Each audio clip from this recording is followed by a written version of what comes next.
Hvala puno.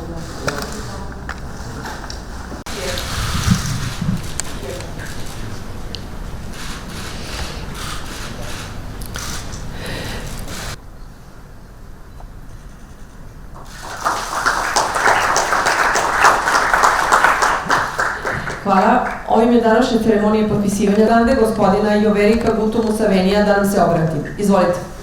The official part of signing the agreements is now over. I now kindly ask the President of the Republic of Uganda. We have had very useful discussions, and as I told you, Serbia, through Yugoslavia, is not new to us. In the 1950s, 1960s, we had very good relations with Yugoslavia under Marshal Tito.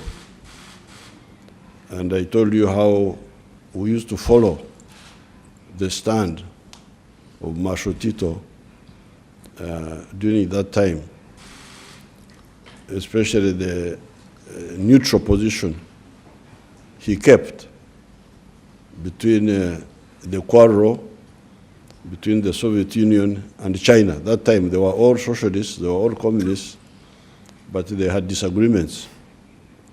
But Marshal Tito refused to take sides and remained neutral, and we admired him for that. Our elders, like Mwalimu Nyerere, the president of Tanzania at that time, who was our senior person, appreciated him so much. Marshal Tito, together with Nkrumah and with Nasser of Egypt and with Sukarno of Indonesia, were the champions of the non-aligned movement.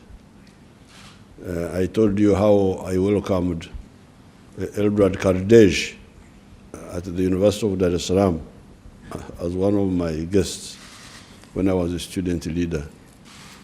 Then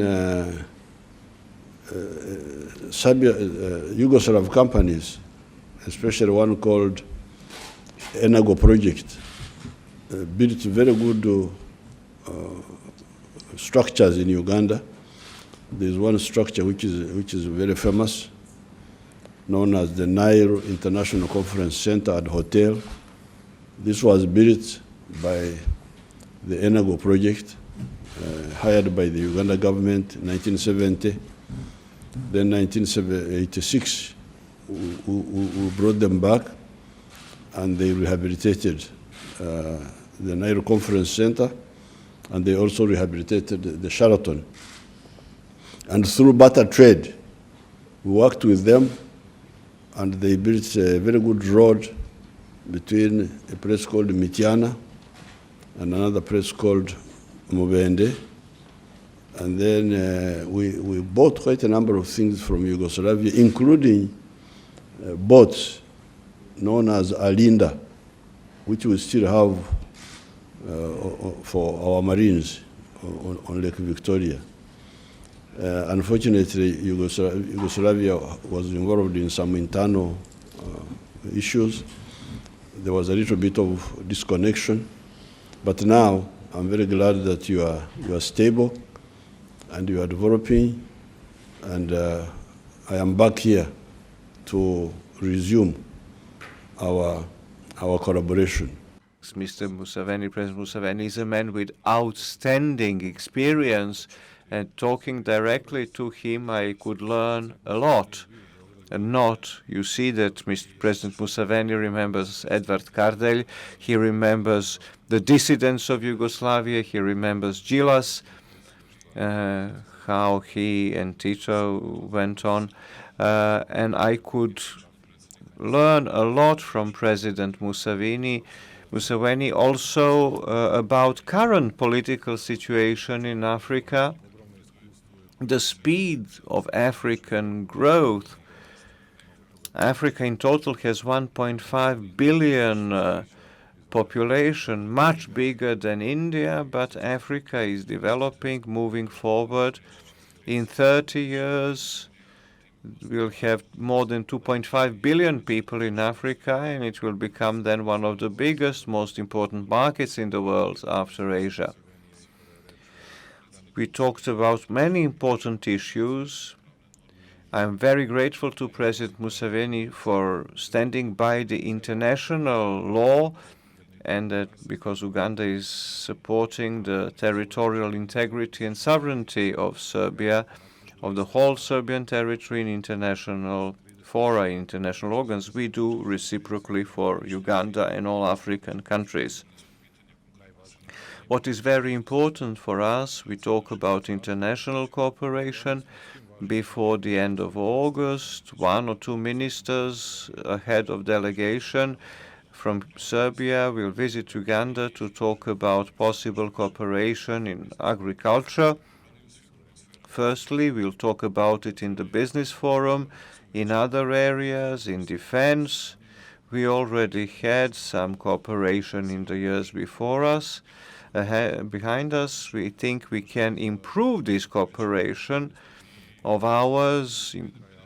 And let me tell you, in 2050, Uganda will have more than 100 million inhabitants.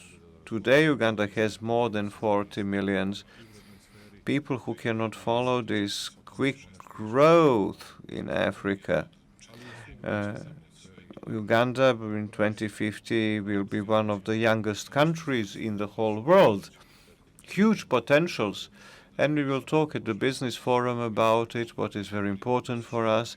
Mr. Museveni, President Museveni respects private property a lot. He knows that you cannot have successful economy if the state owes everything. That's very important for our investors. President Museveni invited me for the big Congress of Non-Alignment in 2024 in January. It's an extreme honor for me as a head of state, head of Serbian state, to attend in Kampala this non-alignment meeting. But what I think is also very important for people in Uganda and us here, we had a growth and spreading of our national air company, many new lines. Serbia is flying many new lines, but in the future we will have to focus some strategic points in Africa, and Kampala and Uganda can be one of the places, one of the hubs for us in Africa where we can look towards. Kolege, hvala vam. Ovim je današnje obraćanje završeno. Hvala.